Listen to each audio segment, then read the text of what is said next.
Hindi to kaya ulan.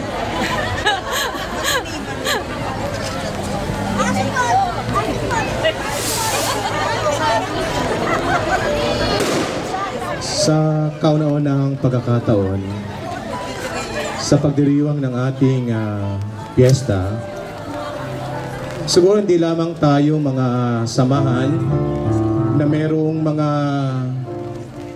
nakalaang magbigay ng panahon, kakayanan, tsaka kayamanan, na tayo ay nakikita lamang sa simbahan kapag merong mga gawain.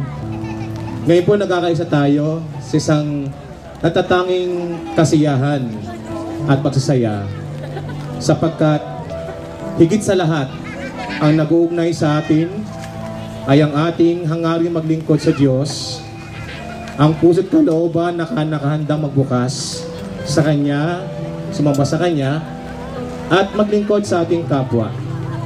Ng parokya ng St. Andrew ay hindi lamang isang gusali na pinagtitipunan, kundi mga buhay na diwa, kalooban na nagkakaisa sa isang diwa ng pagmamahalan, isang diwa ng pag-ibigayan, sa diwa ng pagtutulungan. Actually, kami tatlo ho, kanina lang kami nag-rehearsal a few minutes ago. Kasi nahihiya ho kami na baka naman sabihin na kayo may participation, kami wala. Pagpasensyahan na ho ninyong aming nakayanan, na sana'y magbigay sa inyo ng aming nais. Kasama namin kayo sa lahat ng pagkakataon. Kalungkutan man, kasiyahan, paghihirap man at kasaganaan. Sa pagdang pagmamahal, laging pagkakaisa.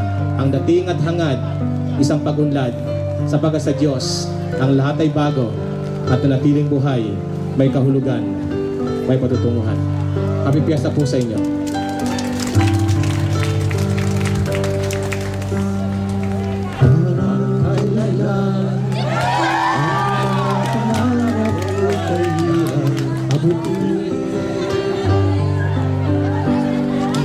Dahil sa inyo, naunta ko sa aking nais marinig.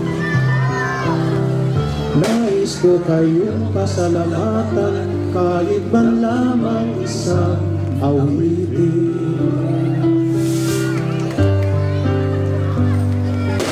Para kailanman halos ako ay matayos sa lansangan.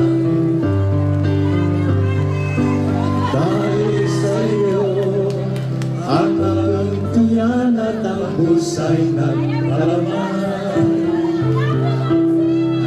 Kaya itong awitin aking inaawit, nais ko'y kayo ang handugan. Nakahanda at lilikasin ako, ngunit mayroong awitin iniwanan